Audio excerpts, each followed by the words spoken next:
السلام علیکم، امید ہے کہ سب خیریت سے ہوں گے۔ آج کا ہمارا ٹاپک ہے کیپیٹلزم اینڈ نیشنلزم۔ اگر آپ میرے چینل پر نیو ہیں تو کائنڈلی میرے چینل کو سبسکرائب کر دیں اور بیل آئیکن کے بٹن کو دبا دیں۔ کیپیٹلزم اور نیشنلزم ہم پر کس طرح سے یہ امپلیمنٹ ہوتا ہے، چلیں آج اس کو ڈسکس کر لیتے ہیں۔ موجودہ زمانے میں عالمگیریت کے ذریعے سرمایہ داری کا پھیلاؤ ہو رہا تھا۔ مختلف مفکرین کا یہ خیال تھا کہ جیسے جیسے عالمگیریت پھیلے گی اور اس کے ساتھ ہی قومی، معاشی، سیاسی اور سماجی طور پر ایک دوسرے کے قریب آتی جائیں گی۔ بین الاقوامی معیشت جنگوں کو روکے گی اور امن کو قائم کرے گی، لیکن دوسری جنگ عظیم کے بعد اس میں تبدیلی آئی اور قومی ریاست نے قومی پرستی کے جذبات کو ابھارا۔ سیاسی جھگڑوں نے قبیلوں اور فرقوں کو ایک دوسرے سے متصادم کیا۔ نسلیاتی گروپوں کی قتل عام کے ذریعے صفائی کی گئی۔ اس لیے یہ سوال پیدا ہوا کہ کیا سرمایہ داری اور قوم پرستی میں ہم آہنگی ہو سکتی ہے؟ اس سوال کا جواب موجودہ عہد کے مشہور تاریخ دان ارنسٹ گیلنر دینے کی کوشش کی ہے 1995 میں۔ اس سے پہلے کہ ہم گیلنر کے نظریہ قوم پرستی کی وضاحت کریں، یہاں دو قسم کے قوم پرستی کے بارے میں کچھ کہنا ضروری ہے۔ ان میں سے ایک لبرلزم ہے اور دوسری نسلیاتی ہے۔ اس میں لبرلزم کون سی ہوتی ہے؟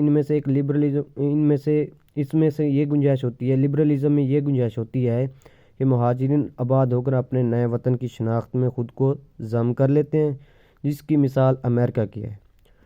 دوسری قسم نسلیاتی قوم پرستی ہے۔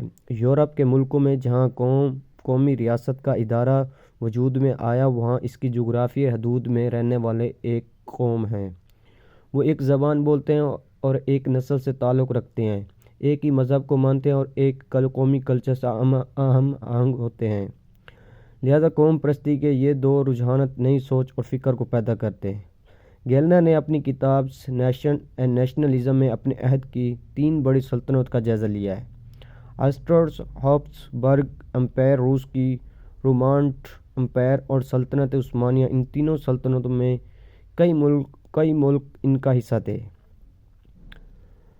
ان کی آبادی میں بھی کئی لسانی، مذہبی اور نسلی گروپس تھے۔ دیہات اور شہری آبادی میں فرق تھا۔ یہ سلطنتیں زرعی عہد کی پیداواریں تھیں۔ ان میں کسانوں کی آبادی زیادہ تھی جو ان پڑھ تھے، زمین سے جڑے ہوئے تھے۔ شہروں میں تاجروں کا تعلق خاص نسلی گروہ سے تھا، جیسے یہودی، یونانی، آرمینی وغیرہ۔ امراء کا طبقہ زرعی آمدنی پر انحصار کرتا تھا اور اس میں تبدیلی کی کوئی خواہش نہیں تھی۔ لہٰذا ان سلطنتوں میں کسی ایک قوم کا تصور نہیں تھا، بلکہ لوگ مختلف گروہوں میں بٹے اپنی روایت اور کلچر میں بندھے ہوئے تھے۔ گیلنر کے مطابق تبدیلی اس وقت آنا شروع ہوئی جب زرعی معاشرہ صنعتی بننا شروع ہوا۔ صنعتی معاشرے میں یہ لازمی تھا کہ لوگوں کو لکھنا پڑھنا آنا چاہیے۔ اس میں مختلف پیشوں کے ماہرین کی تربیت ہوئی۔ ملازمت کے سلسلے میں اب لوگ ایک جگہ نہیں رہے بلکہ ایک شہر سے دوسرے شہر جاتے رہے۔ اس نے رابطے کی ایک زبان بھی پیدا کی اور ایک نیا صنعتی کلچر وجود میں آیا۔ اس میں اب مختلف ایتھنک گروپس نے علیحدہ سے اپنی شناخت کو پہچاننا شروع کیا۔ لہٰذا ایک بڑی سلطنت میں رہتے ہوئے چھوٹے چھوٹے قومی گروہ اپنے وجود کو برقرار رکھتے ہیں۔ صنعتی معاشرے متحرک ہوتے ہیں، جس کی وجہ سے زرعی معاشرے کی روایت ٹوٹتی ہے کہ جو زمین سے رشتہ رکھتے ہیں اور اسے چھوڑنے پر تیار نہیں ہوتے۔ ترقی کے لیے معاشرے میں ہر ایک کو برابر کا موقع دیا جاتا ہے کہ وہ اپنی صلاحیتوں کی بنیاد کو آگے بڑھا سکے۔ صنعتی معاشرے میں کاروبار کے لیے معیار زبان کا ہونا بھی ضروری ہے، اس لیے ایتھنک گروپ نے اپنی زبان میں علم و ادب کو پیدا کیا تاکہ وہ دوسرے سے مقابلہ کر سکے۔ ایتھنک گروپوں میں قوم پرستی کے جذبات کی وجہ سے جب یہ بڑی سلطنتیں ٹوٹی تو انہوں نے آزاد ہونے کے بعد قومی ریاست کی بنیاد ڈالی اور اس ریاست میں معاشی، سیاسی سرگرمیوں کے ذریعے ایک قوم ہونے کا احساس بڑھایا۔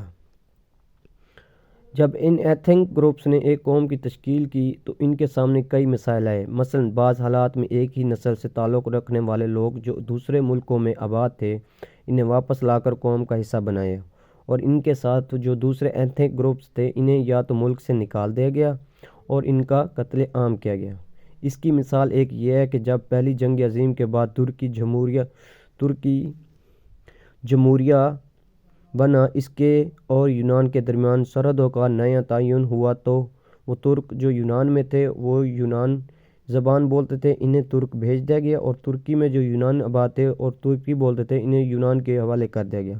اس سے ثابت ہوا کہ ایک قوم کی تشکیل میں خون ریزی بھی ہوتی ہے اور صدیوں سے بسنے والے لوگ مجبور ہوتے ہیں کہ وہ ہجرت کریں اور نئے ملک میں ایک قوم کا حصہ بنیں۔ گیلنر ڈائسورا قوم پرستی کی مثال دیتے ہوئے ان تاریخ میں وطن کا ذکر کرتا ہے کہ جو ماضی کی یاد لیے دوسرے ملکوں میں آزاد ہیں، جیسے پارسی، یہودی، ہندوستانی اور فلسطینی، جن کے ذہنوں میں اپنے آباء و اجداد کے وطن کی یاد تازہ ہے اور اس کی بنیاد پر وہ آپس میں متحد ہیں۔ گیلنر موجودہ دور میں نئی قوم پرستی ریاست کے وجود میں آنے کے بعد جو مسائل پیدا ہوئے ان پر بھی روشنی ڈالتا ہے۔